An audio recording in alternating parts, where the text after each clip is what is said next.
तो friend welcome back to my channel. और friend आज की वीडियो सीरीज के अंदर हम क्वेश्चन डिस्कस करने वाले हैं। क्वेश्चन कह रहा है कि find the real root of equation x cube minus 4x minus 9 is equal to 0 by regula falsi method correct up to 4 decimal places.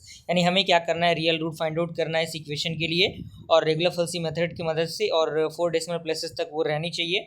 तो सबसे पहले एफ एक्स हम इसे लिखेंगे और हमारा अगला कंसेप्ट क्या रहता है, x0 और x1 को फाइंड आउट करना। तो x0 और x1 को फाइंड आउट करने के लिए hit and trial rule apply करेंगे। तो यहाँ पे आपका जो वैल्यू है वो दो वैल्यू मिलेगा, 2 और 3 के बीच का वैल्यू रहेगा आपका, लेकिन हम लोग डेसिमल में लेंगे वैल्यू को। क्योंकि हमें आंसर तक थोड़ा जल्दी पहुँचना है, इसीलिए।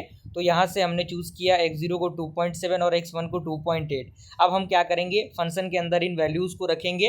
तो हमारा fx0 कितना होगा, -0.117 होगा, और fx1 क्या होगा, 1.752 होगा। ओके, अब यहाँ पे पहला स्टेप क्या होता है, first approximate root find out करना by the help of regular falsi method. तो पहला स्टेप आपका यहाँ पे x2 है और यहाँ पे फॉर्मूला है, बस फॉर्मूला के अंदर वैल्यू को पुट करना है, तो आपका x2 का वैल्यू निकल जाएगा।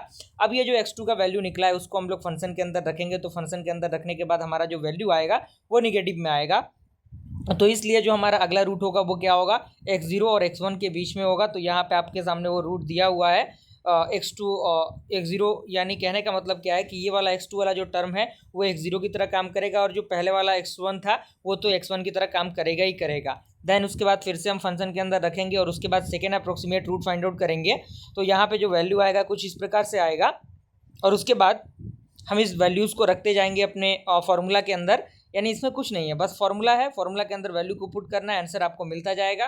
Third approximate root find out करेंगे तो हमने देखा कि लगभग रूट हमारे सिमिलर ही आ चुके हैं। यहाँ पे आप देखिए 4 डेसिमल प्लेसेस तक सिमिलर आ चुके हैं। आपके सामने यहाँ पे रिजल्ट आपके सामने नज़र आ रहा होगा 2.7065, और यहाँ पे 2.7065 अप्रॉक्स सेम आ चुका है। तो ये आपका फाइनल आंसर हो गया।